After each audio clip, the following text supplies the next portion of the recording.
અમેરિકામાં હાલના દિવસોમાં એક નવું જ ફ્રોડ શરૂ થયું છે, જેમાં ગેસ સ્ટેશન પર હેલ્પ કરવાના બહાને સિનિયર સિટીઝન્સને છેતરવામાં આવી રહ્યા છે.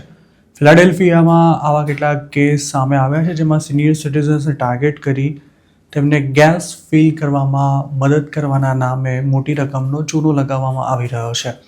આ ફ્રોડનો ભોગ બનેલી એક મહિલાએ NBC ન્યૂઝ ચેનલ સાથે વાત કરતા એવું જણાવ્યું હતું કે ફેબ્રુઆરીમાં પોતે ગેસ ફિલ કરાવવા માટે ગઈ હતી અને ત્યારે એક અજાણ્યા શખ્સે તેની કારની નજીક આવીને ગેસ ફિલ કરી આપવાની ઓફર કરી હતી. મેગ્નન એડમ્સ નામની આ મહિલાનું માનીએ તો મદદની ઓફર કરનારાએ can I fill your tank for you if you want એવું કહ્યું હતું.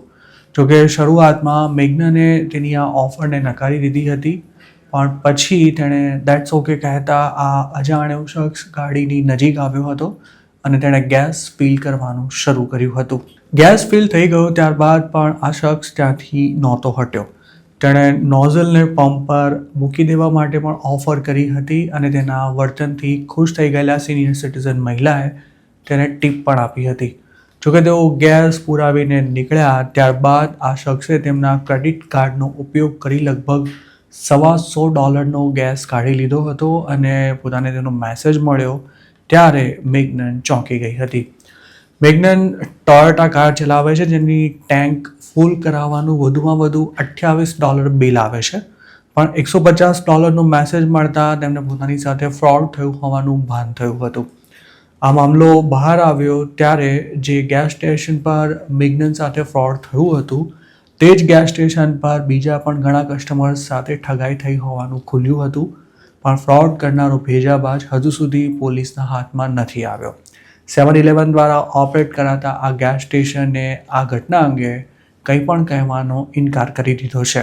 અમેરિકામાં ગેસ પુરાવતા પહેલાં ક્રેડિટ કે ડેબિટ કાર્ડની ડિટેલ્સ આપવાની હોય છે અને જેટલાનો ગેસ પુરાવ્યો હોય તેટલી રકમ તેમાંથી ડેબિટ થઈ જાય છે. ગેસ નોઝલને પંપ પર મૂકી દેવાય ત્યારબાદ ટ્રાન્ઝેક્શન પૂરું થતું હોય છે, પણ આ ફ્રોડ કરનારા લોકો નોઝલને પ્રોપરલી નથી મૂકતા, જેથી ટ્રાન્ઝેક્શન પણ પૂરું નથી થતું અને ગેસ ફિલ કરાવનાર કસ્ટમર નીકળી જાય ત્યારબાદ ફ્રોડ કરનારા અસલી ખેલ શરૂ કરતા હોય છે. આ પ્રકારનું ફ્રોડ મોટાભાગે સિનિયર સિટીઝન સાથે જ થતું હોય છે. અમેરિકામાં હાલ ગેસના ભાવની કિંમતોમાં 20 દિવસમાં જ 30% જેટલો જંગી વધારો થતાં આવા ફ્રોડનું પ્રમાણ પણ વધવાની આશંકા છે.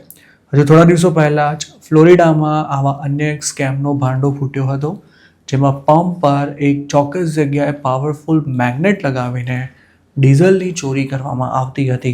ગેસ સ્ટેશન પર અનેક પ્રકારના ફ્રોડ ચાલતા હોય છે.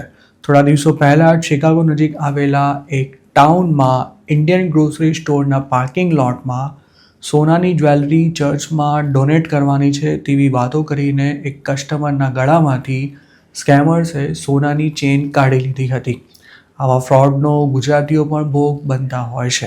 એવું નથી કે મદદ કરવાની ઓફર કરતી દરેક વ્યક્તિ ફ્રોડ જ હોય છે, પણ જરૂર ન હોય ત્યાં સુધી કોઈની મદદ લેવાનું કે પછી અજાણ્યા લોકો સાથે વાત કરવાનું ટાળવામાં આવે તો કોઈ પણ ફ્રોડથી બચી શકાય છે.